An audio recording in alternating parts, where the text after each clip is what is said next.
Correction real estate and builder जो है इसकी जर्नी का आगाज तो तकरीबन 5 साल हो चुके हैं हमें इस ऑफिस को इसको लेके आने में, क्योंकि अब जो एक मॉडर्न एरा के अंदर रियल एस्टेट सेक्टर ने पिछले 2 दहाइयों के अंदर एक ट्रेमेंडस ग्रोथ दी है इस मुल्क को।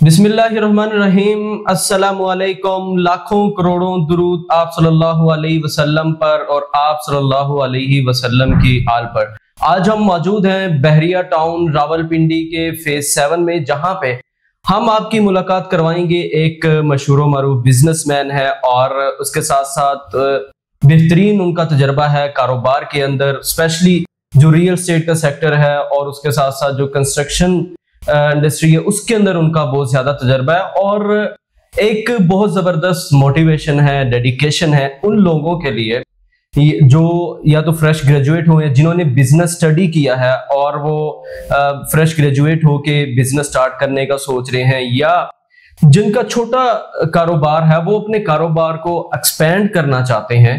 उनके लिए जो है आज का हमारा ये पॉडकास्ट है, ये बहुत जबरदस्त होने वाला है। आज हम आपकी मुलाकात करवाएंगे Earth Connection real estate and builders के को-फाउंडर और सीईओ जनाब सैयद एजाज काज़मी साहब से, और हम इनसे सवालात पूछेंगे कुछ रियल एस्टेट से मुताल्लिक, कुछ बिजनेस से रिलेटेड, और एक जो बहुत बड़ा कंसर्न आजकल जो रियल एस्टेट के इन्वेस्टर्स हैं, खास तौर पे जो मंथली रिटर्न हासिल करते हैं, उसके ऊपर उनको हमेशा से कुछ इनसिक्योरिटीज रहती हैं।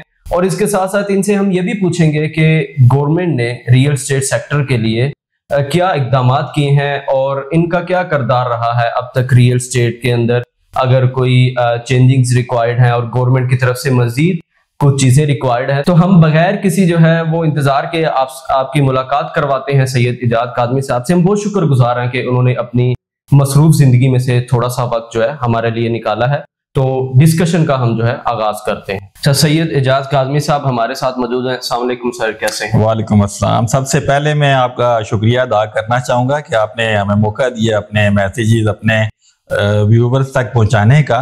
तो इस ऑफिस के थ्रू जो मैसेजेस हम लोग देंगे लोगों को प्रॉपरली, तो उसके लिए बेस्ट मीडियम होता है ये डिजिटल मीडिया या सोशल मीडिया। इसके थ्रू आप ज़्यादा से ज़्यादा लोगों तक अपने मैसेजेस कन्वे कर सकते हैं।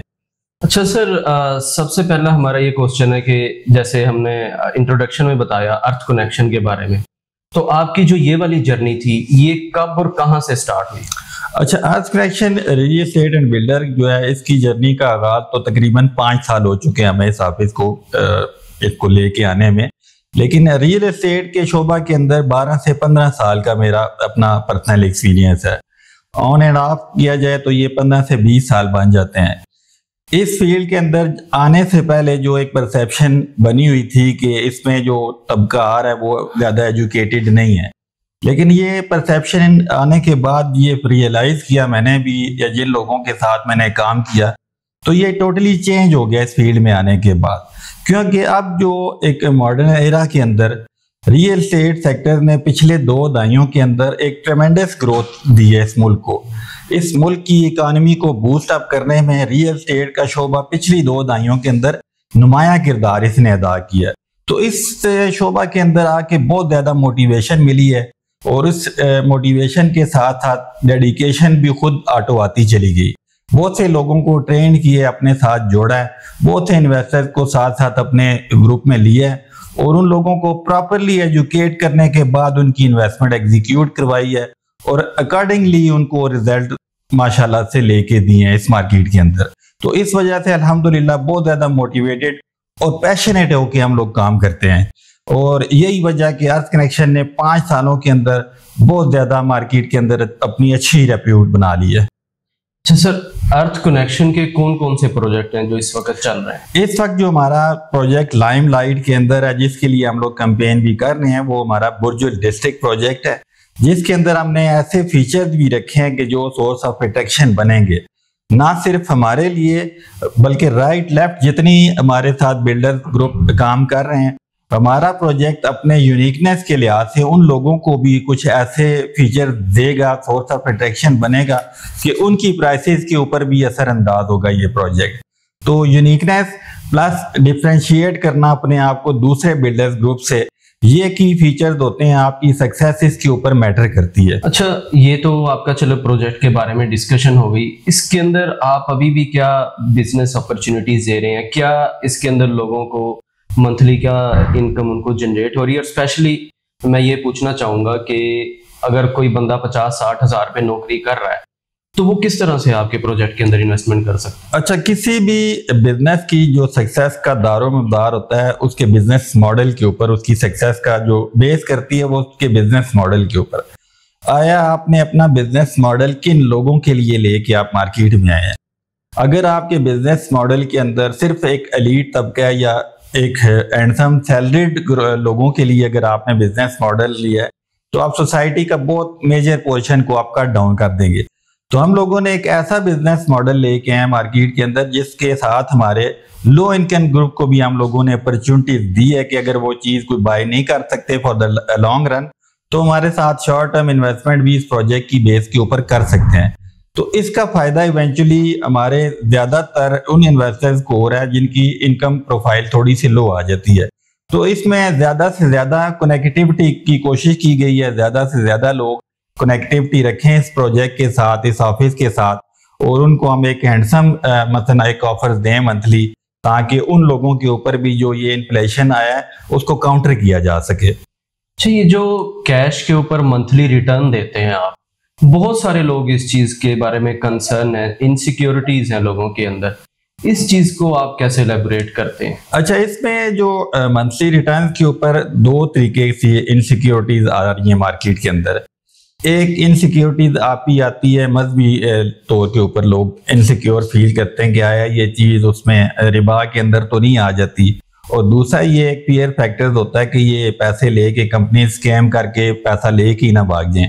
तो इसमें लोगों के लिए हमारा मैसेज ये होता है कि इसमें हम लोगों ने जो बिजनेस मॉडल रखा है, जो इसके अंदर जो चीज अप्रोच अपनाई है, इसमें हम ट्रेडिंग कर रहे होते हैं स्केयर फिटिजेस की, और इसके अंदर हम एक रिस्क अपना मिनिमाइज करके ये ऑफर दे रहे हैं अपने क्लाइंट को। अपना रिस्क हमने कैलकुलेट किया हुआ है, मिनिमाइज किया हुआ है। उस मिनिमाइज रिस्क के अंदर जो एप्रिसिएशन है उसको हम शेयर कर रहे हैं अपने इन्वेस्टर्स के साथ। तो इसमें एक शहरी तौर पे गुंजाइश बनती है, उलमा से हमने इस्तिफादा हासिल किया है और उनके फतावाजात मौजूद हैं। एक जनरलाइज में आपको एक परसेप्शन के तौर पे या एक रियलिटी जो चली आ रही है, लोग जो है इस इंटरेस्ट के कॉन्सेप्ट को थोड़ा सा ना मिक्स कर देते हैं, उस रिबा के साथ मिक्स कर देते हैं। इसमें जो गुंजाइश निकलती है या जो उलमा ने जिसकी इस्तिफादा जिनसे हमने हासिल किया है, एक तबका फिक्र उलमा का हमें बताता है कि ये इसमें अगर आप एज अ वकील किसी को कोई इन्वेस्टमेंट देते हैं एज अ वकालत के कॉन्सेप्ट में, तो उसमें वो एक गुंजाइश निकल आती है कि एज अ वकालतन वो आप किसी से पैसा लेते हैं, आप उसके कस्टोडियन बन जाते हैं उसकी अमाउंट के, तो उसके साथ आप मामला तय करके निकल सकते हैं। ये टॉपिक थोड़ा सा वसी है, इस पॉडकास्ट में ये इतनी जल्दी कवर अप नहीं होगा, लेकिन इसमें उलमा थोड़ी सी गुंजाइश देते हैं कि बिजनेस आपका हलाल है, पैसा आपका हलाल बिजनेस में लग रहा है, उसमें आप कुछ चीजें ऐसी ऑफर कर रहे हैं। जिस तरह मैं आपको एक और चीज से रिलेट करता हूँ, जिस बिजनेस मॉडल के ऊपर मीजान बैंकिंग चल रही है उससे मिलता जुलता ये मॉडल होता है मुदारबत, जिसको कहते हैं मुदारबत, इस्लामिक बैंकिंग जिसके ऊपर बेस कर रही है। तो ये गुंजाइश है, ये सहूलत है जिससे हम लोग भी इस्तिफादा हासिल कर रहे हैं। अच्छा सर, आपने कहा कि पॉडकास्ट इतना लंबा नहीं हो सकता कि इस टॉपिक के चलें, वो तो हम इंशाल्लाह नेक्स्ट इसी टॉपिक के ऊपर एक और कर लेंगे। लेकिन अभी मेरा सवाल ये है कि इस वक्त जो रियल एस्टेट की मार्केट है उसको आप देखें, डाउनफॉल चल रहा है, ऑलमोस्ट 1.5 ईयर हो गया है, हमने भी इसके ऊपर अपनी रिसर्च की। आप क्या समझते हैं कौन सी बेसिक चीज जिसकी वजह से रियल एस्टेट मार्केट अब डाउन है?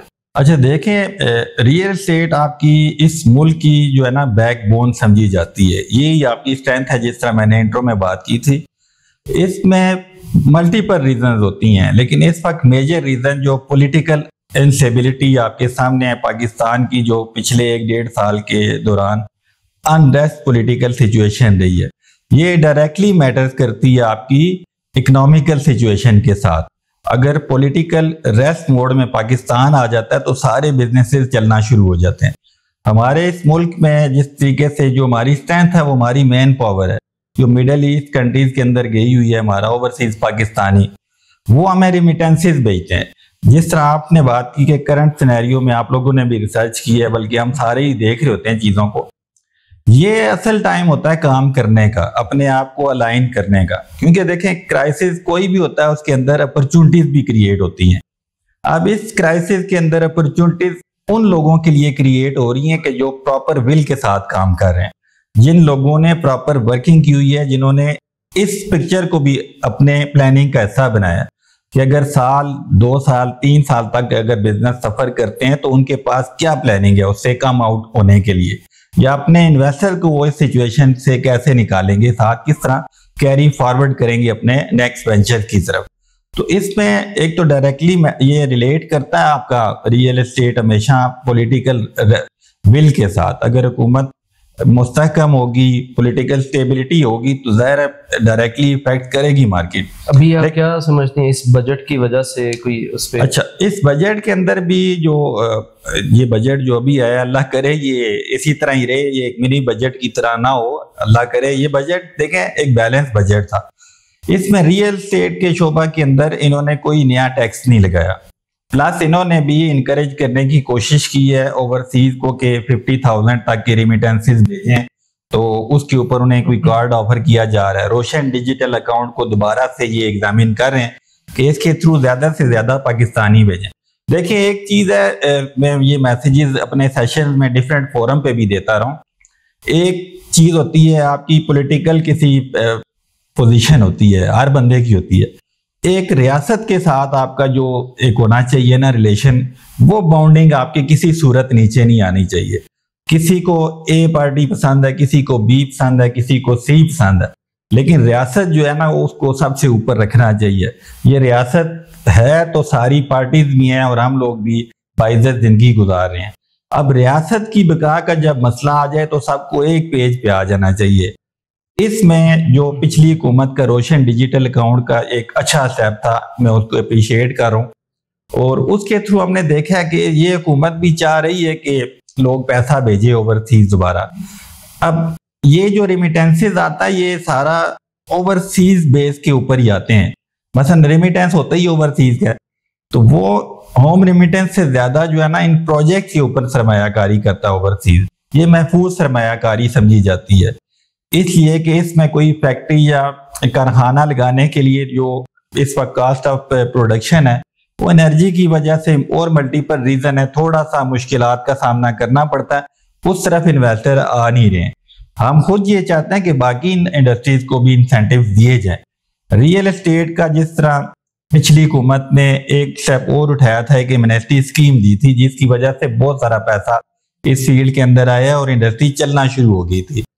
इसमें अभी बजट के अंदर इन्होंने एमनेस्टी की मुद्दत को 1 साल और बढ़ा दी है, तो ये पॉजिटिव साइन है। हमने अच्छी चीज़ों, जो अच्छे पॉजिटिव साइन है उनको अच्छे वे में एक्सप्लेन भी करना चाहिए, और जो भी मौजूदा हुकूमत है उसको अप्रिशिएट भी करना चाहिए कि ये आपकी ये स्ट्रॉन्ग पिलर है, इसको आप मजीद थोड़ा सा इंसेंटिव दें तो आप कैश फ्लो को जनरेट कर सकते हैं। अच्छा सर, रियल एस्टेट की बात की, कंस्ट्रक्शन की इंडस्ट्री भी इसमें आती है, मोस्ट इम्पोर्टेंट जो चीज़ है, तो आपको अभी भी किन चीजों, किन मुश्किलात का सामना है कंस्ट्रक्शन को लेकर? अच्छा, अभी इसमें रियल एस्टेट असल में एक सेक्टर है बहुत बड़ा, कंस्ट्रक्शन एक इंडस्ट्री है। अब सेक्टर्स के अंदर कंस्ट्रक्शन इंडस्ट्री को जो एक बाकायदा सनत का दर्जा दिया गया था, अब जब ये बाकायदा एक सनत बनी है तो उसको एक इंसेंटिव दिया गया था। अब इस पे एक चीज मैं और एक्सप्लेन करना चाहूंगा। जिस तरह रियल एस्टेट में आप जब बात करते हैं, स्केल इसका बहुत बड़ा है। जब डेवलपर्स प्लॉट आपको बना के दे देते हैं तो उसके बाद उसमें क्रिटिसिज्म आता है लोगों का कि ये सारा मुल्क रियल एस्टेट की तरफ जा रहा है, ये प्लाट ही प्लाट बनते जाएंगे, पैसा तो फ्रीज हो रहा है, मेरी जेब से निकला आपकी जेब में गया। मतलब मैंने प्लाट लिया 100 का, आपको दिया 200 का, 300 का, 400 का, वापस 500 का, चीज पड़े पड़े ओवर प्राइस होती जा रही है। इसमें कंस्ट्रक्शन इंडस्ट्री का बहुत बड़ा एक कह लें कि कलीदी रोल है। अगर हुकूमत ऐसे इंसेंटिव दे कि उन प्लाटों के ऊपर तामीरात फौरी शुरू हों, तो उस बेस के ऊपर ये जो फ्रोजन आपके लिए फ्रीज इकोनॉमी है, इससे हम बाहर आ सकते हैं। जब कंस्ट्रक्शन होगी तो उससे एफिलिएटेड इंडस्ट्री ऑटो चलना शुरू हो जाएंगी। जब वो चलना शुरू हो जाएगी तो फिर आपके सामने ही है कि रोजगार के मौके मिलेंगे, ज्यादा से ज्यादा अपॉर्चुनिटीज लोगों को मिलेंगी। अच्छा, इसमें कंस्ट्रक्शन इंडस्ट्री के लिहाज से आपने बात की थी कि किन मुश्किलात का सामना। इसमें मुश्किलात ऐसा उस तरह कुछ भी नहीं है। देखें, कुछ प्राइसेस के जो हैं वो इन्फ्लेशन की वजह से स्टील और सीमेंट की कीमतें ऊपर गई हैं। इसमें अब ये कि हुकूमत की तरफ से इसको भी कुछ ना कुछ मज़ीद टैक्सेशन की तरफ नहीं लेके गए। तो ये बेसिक चीजें होती हैं जिसको अगर आप स्टील और सीमेंट को थोड़ा सा कंट्रोल करें ताकि कास्ट अब जो है कंस्ट्रक्शन की कास्ट कम हो, ज्यादा से ज्यादा यूनिट बने ताकि ज्यादा से ज्यादा सप्लाई मिले लोगों को, और इसी वजह से प्राइसेस भी नीचे आ सकती हैं। तो आम बंदा जो कि रिहाइश रखना चाहता है तो वो इन अपार्टमेंट के थ्रू अपनी एक इकोनॉमिकल रिहाइश उसे मिल सकती है। तो इसको जिस तरह मैंने आपसे बात की थी, पिछली हुकूमत ने इसको बाकायदा एक स्टेटस दिया था, कंस्ट्रक्शन इंडस्ट्री को बाकायदा एक स्टेटस दिया, और उस स्टेटस को मैं कहता हूँ मजीद इस पे काम करने की जरूरत है। ये ऐसी इंडस्ट्री है जो इस मुल्क को रिमिटेंसेस मंगवा के दे सकती है। तो इसमें थोड़ी सी और आसानियां पैदा करें, मसलन ऐसा इसको डिजिटाइज किया जाए, यूके यूएस में बैठा हुआ बंदा वहां से फॉर्म फिल करे और यहाँ उसकी प्रॉपर्टी ट्रांसफर हो, वहां से फॉर्म फिल करे, यहाँ से उसकी प्रॉपर्टी सेल हो जाए। मसलन इसमें बेहतरी की बहुत ज्यादा गुंजाइश है। अगर ये काम कर लिए जाए तो मैं समझता हूँ कि ये अकेला सेक्टर ही इस मुल्क को आगे लेके जाने के लिए काफी है। अच्छा सर, बहरिया टाउन रावलपिंडी जो है, या कोई भी बहरिया, लाहौर, कराची, आप कोई भी ले लें, एक बहुत बड़ा ब्रांड है, और ओबियसली पाकिस्तान के अंदर मॉडर्न रियल एस्टेट के फाउंडर भी हैं मलिक रियाज हुसैन साहब। तो बहरिया टाउन रावलपिंडी को आप कैसे देखते हैं? इसके अंदर लोगों के पास इस वक्त भी किस तरह की अपॉर्चुनिटीज हैं इन्वेस्टमेंट की? देखें, बैरियर टाउन की जिस तरह आपने बात की है, तो बैरियर टाउन नहीं तो ये सारे कॉन्सेप्ट चेंज ही करके रख दिए हैं। उन्होंने इस मुल्क के अंदर डेवलपमेंट का आगाज जिस अंदाज से किया है, तो ये कह लें कि एंटी रिवर उन्होंने स्विमिंग करके दिखाया है। कोई सोच नहीं सकता था कि जिस जगह पे रेड बना हुआ आज से 20 साल पहले तो ये जंगल का एरिया था। तो वहां ब्रिज से इस साइड पे तो ये समझ लें कि बिल्कुल वीरान इलाका था सारा।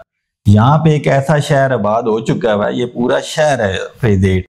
इसके अंदर तो मल्टीपल अपॉर्चुनिटीज हैं। देखें, एक काम होता है डेवलपर्स का करने का, उन्होंने हॉरिजेंटल फेज के अंदर प्लाट बना दिए हैं, सारी तकरीबन उनकी तरफ से डेवलपमेंट पूरी हो गई है। अब यह है कि इसमें इस वक्त बिल्डर्स का रोल आता है या जो एंड यूजर हैं उनका रोल आता है।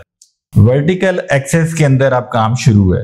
वर्टिकल एक्सेस के अंदर बिल्डर ने तामीरात करनी है बैरिया टाउन के अंदर, तो ये मैं कह रहा हूँ बहुत ज्यादा अपॉर्चुनिटीज की अभी क्रिएट हो सकती हैं, बल्कि हो रही हैं, क्योंकि एक प्रॉपर टाउन प्लानिंग के साथ आपको पूरा शहर मिल गया जिसको आपने आबाद करना है।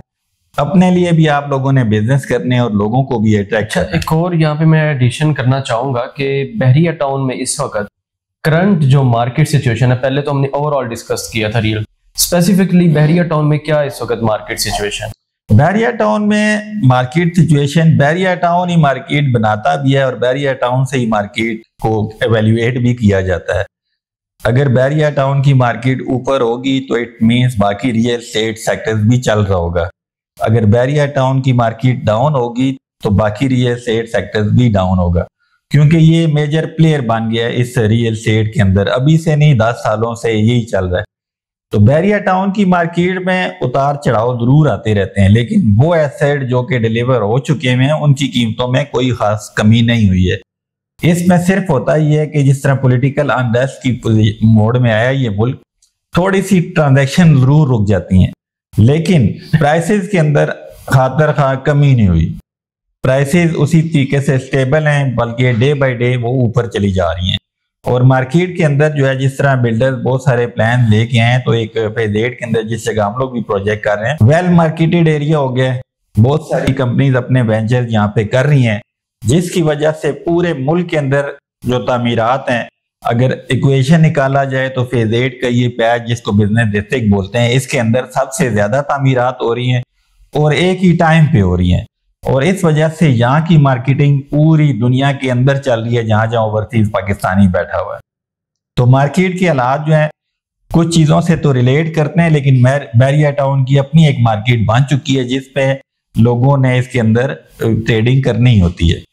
अच्छा सर, हर जगह मैं एक सवाल जरूर पूछता होता हूँ हमारी जो खवातीन है माशरे की, उनके बारे में कि वो दूसरी फील्ड के अंदर तो चले काम करना इजी होता है, लेकिन अब देखा गया है कि रियल एस्टेट के अंदर खवातीन के लिए क्या अपॉर्चुनिटीज निकाली जाती हैं, या आप उनको किस तरह से सपोर्ट करते हैं ताकि वो भी अपना घर चला सकें और इधर इजीली जो है वो एक प्रोटेक्टिव इन्वायरमेंट के अंदर जो है वो सेव कर सकें। आपको पता है कि हमारी सोसाइटी में किस तरह से है, तो आप इस चीज को कैसा लेके चल। अच्छा, ये आपने बात की है फीमेल जो है इस फील्ड के अंदर, अब तो माशाल्लाह से बहुत ज्यादा फीमेल इसका रुझान बन गया इस प्रोफेशन की तरफ आने का भी।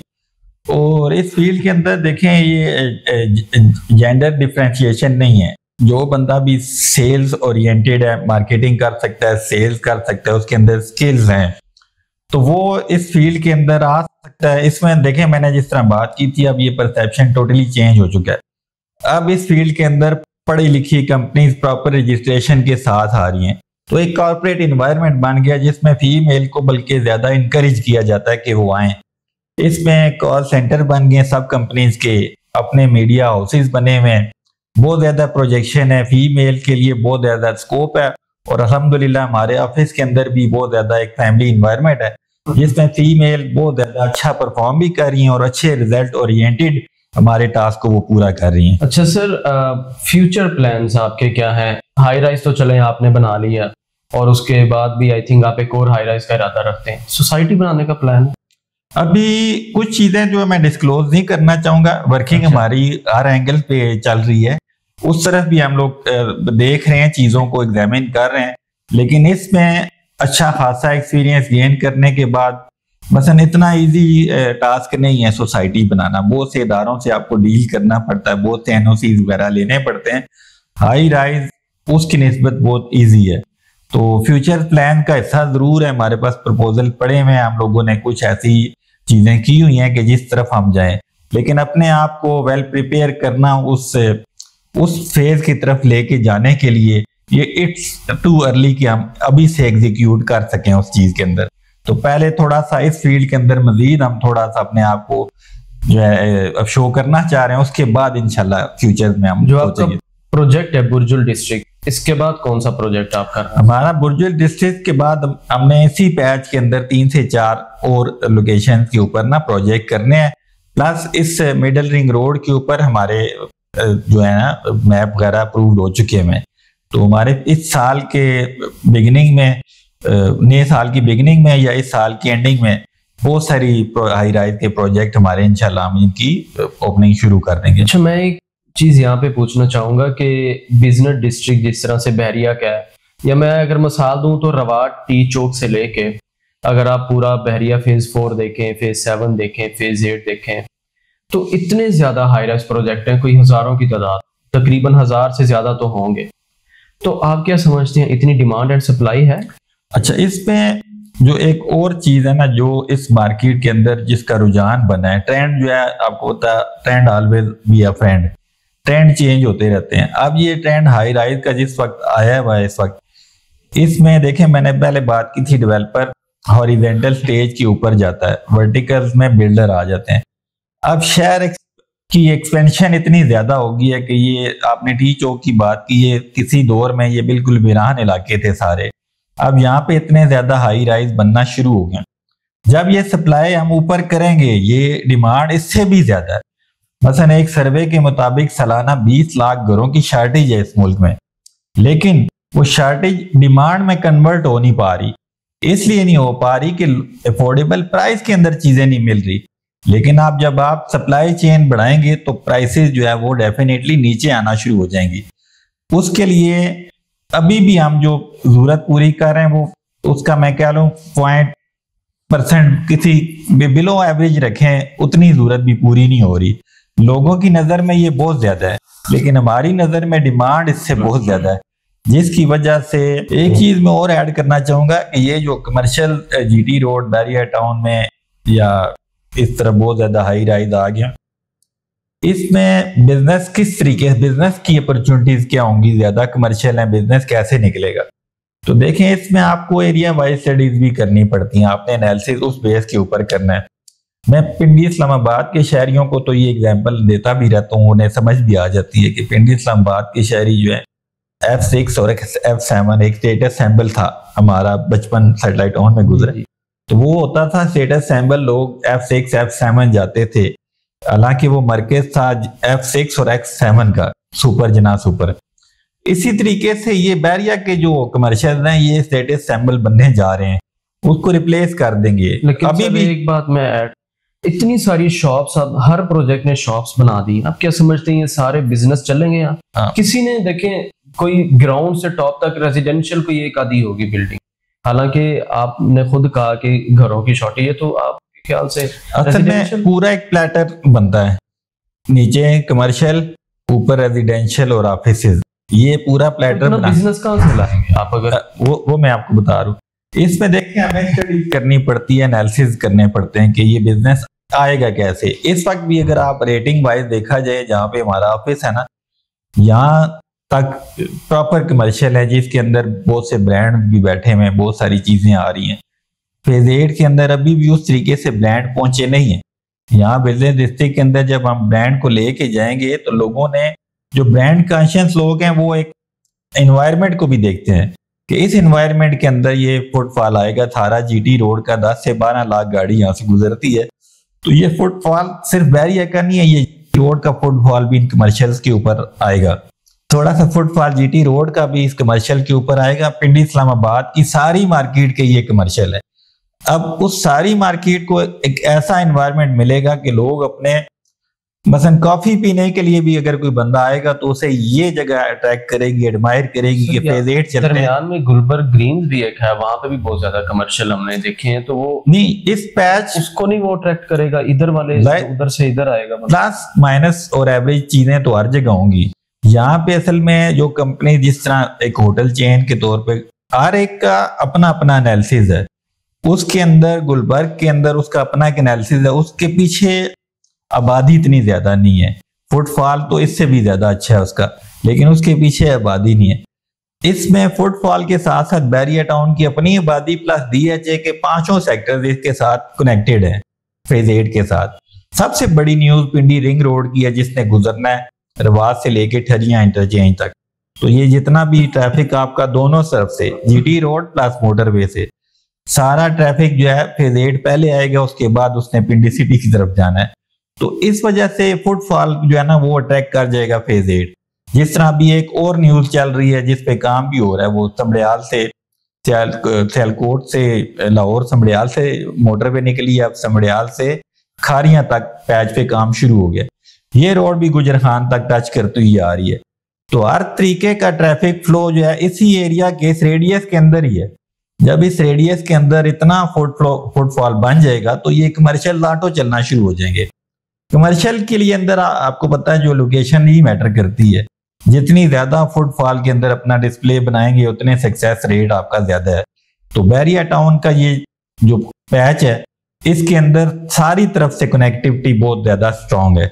तो बहुत सारी चीजें और भी आ रही हैं जिसकी बेसिस के ऊपर ये कमर्शियल डिजाइन किए गए हैं, और डे बाय डे इनकी मांग में इजाफा ही होता जा रहा है। अच्छा सर, एक डिफरेंट सवाल है मेरा कि जो स्टूडेंट्स अभी फ्रेश ग्रेजुएट हो रहे हैं, अब आपको पता है पाकिस्तान के अंदर एजुकेशन सिस्टम जो है, मैं उसको बुरा नहीं समझता, ऑब्वियसली आप भी नहीं, लेकिन हम उसको रैंक भी नहीं इतना ऊपर करते कि इतना अच्छा भी नहीं है कि इसमें जॉब्स नहीं मिलती आपको। तो आपकी कंपनी अर्थ कनेक्शन ये क्या करती है हमके? अच्छा, पहले सेशन में आपके सवाल की ये है ना कि हमारा तालीमी निज़ाम कैसा है, तो वो तो अच्छा तो कह ही नहीं सकते आपको, वो बुरा ही है, क्योंकि इसमें तो टोटली ये कि रटा सिस्टम है, पीस ऑफ पेपर मिल जाता आपको, डिग्री हो जाती है, उसके पता आपको कुछ नहीं होता, कॉन्सेप्ट ओरिएंटेड स्टडी नहीं है। अब उसमें खैर वो हमारा सब्जेक्ट नहीं है, हम उसमें कर कुछ नहीं सकते, लेकिन जो फ्रेश ग्रेजुएट हैं उन लोगों को तो हम लोग अपनी इस कंपनी में प्रॉपर इंटर्नशिप प्रोग्राम भी दे रहे हैं, प्रॉपर ट्रेनिंग देते हैं। फाउंडेशन यूनिवर्सिटी के 3 से 4 प्रोजेक्ट से बैच यहाँ से पास आउट हो चुके हैं माशाल्लाह से, उन्होंने अच्छा सीखा है। इसमें मीडिया के शोबे में, इसमें सेल्स के अंदर, मार्केटिंग के अंदर हम उन्हें इंटर्नशिप देते हैं। जो टैलेंटेड बच्चा हो उसको हम अपनी कंपनी में मौका देते हैं, अपॉर्चुनिटीज देते हैं, उनको हायर कर लेते हैं। अभी आपने खुद थोड़ा बहुत एग्जामिन किया होगा कि फाउंडेशन यूनिवर्सिटी हमारा मेजर सोर्स है, लेकिन ये क्योंकि नियर टू बैरिया टाउन है, इस वजह से इसके बच्चे ज्यादा हमारी तरफ आ जाते हैं। ओवरऑल ये अपॉर्चुनिटीज हमने सबके लिए ओपन की हुई है। यंग ग्रेजुएट, जिस तरह मैं डिफरेंट सेशन सेमिनार में ये बात करता भी रहूं कि हमारी यूथ जो है यही हमारा इस मुल्क का सरमाया है। आने वाला वक्त इन्हीं लोगों का है। इन लोगों ने अच्छे रिजल्ट देने, अगर इनको प्रॉपरली एजुकेट किया जाए अपने बिजनेस के लिहाज से, जिस तरह 2 शोबे हैं जिसके अंदर पोटेंशियल आगे आने वाले फ्यूचर में नजर आ रहा है। रियल एस्टेट तो है ही है, जो दूसरा बड़ा शोबा है वो आपका आईटी सेक्टर है। आईटी सेक्टर के अंदर जिस तरह इंडिया रिकॉर्ड आपके सामने है कि उसने पेट्रोलियम को पीछे छोड़ दिए पूरे अरब कंट्रीज की, और सिर्फ एक सिटी बेंगलोर उसकी एक्सपोर्ट पूरे अरब कंट्रीज की एक्सपोर्ट, ऑयल एक्सपोर्ट से ज्यादा है। वो तीसरी बड़ी इकोनॉमी बनने जा रहा है 2024 में, सिर्फ आईटी की बेस के ऊपर। तो हम लोगों के पास ये इस मुल्क में जिस तरह ई कॉमर्स का दौर आ रहा है, बहुत सारी डेवलपमेंट्स आईटी सेक्टर्स के अंदर भी हो सकती हैं, और माशाल्लाह जो नौजवान है उनका रुझान भी है इस तरफ। तो हम इन दोनों शोबों के अंदर काम कर रहे हैं, इनमें हम गुंजाइश देते हैं, मौका भी देते हैं, ट्रेनिंग भी देते हैं, और साथ साथ उन्हें गाइड करने के बाद मार्केट में लॉन्च करते हैं। अल्हम्दुलिल्लाह बच्चे जो नए फ्रेश ग्रेजुएट आ रहे हैं वो बहुत ज्यादा, मैं समझता हूँ कि टैलेंटेड हैं एज कम्पेयर कि जब हम इस एज में थे, उससे ज्यादा ये टैलेंटेड लोग हैं। इनको सिर्फ डायरेक्शन देने की जरूरत है। अच्छा, अभी तक आपने अर्थ कनेक्शन की जर्नी जब से स्टार्ट हुई अब तक आपने जर्नी को कैसा देखा है? बड़ा एंजॉय किया जी सफर को, बड़े अच्छे लोगों से, अपने पार्टनर्स, अपनी टीम के हर मेंबर के साथ बड़ा अच्छा टाइम गुजरा है। हमारा जो असल सरमाया है ना, हमारा रिलेशन है लोगों के साथ, हमारी स्ट्रॉन्ग बाउंडिंग है। अब स्ट्रॉन्ग बाइंडिंग के साथ हम लोगों के साथ चलते हैं, तो इस सफर को बड़ा एंजॉय किया है, बहुत मजा आया है। इसमें बड़े चैलेंजेस का सामना भी करना पड़ा, लेकिन हम लोगों ने गिव अप तो करना नहीं था। हम उन क्राइसिस से भी निकलते गए हैं अल्हम्दुलिल्लाह। अच्छी विल के साथ काम किया, इंटेंशन ठीक सी, तो लोग भी अच्छे मिलते गए हैं, और ये सफर इंशाल्लाह जारी है।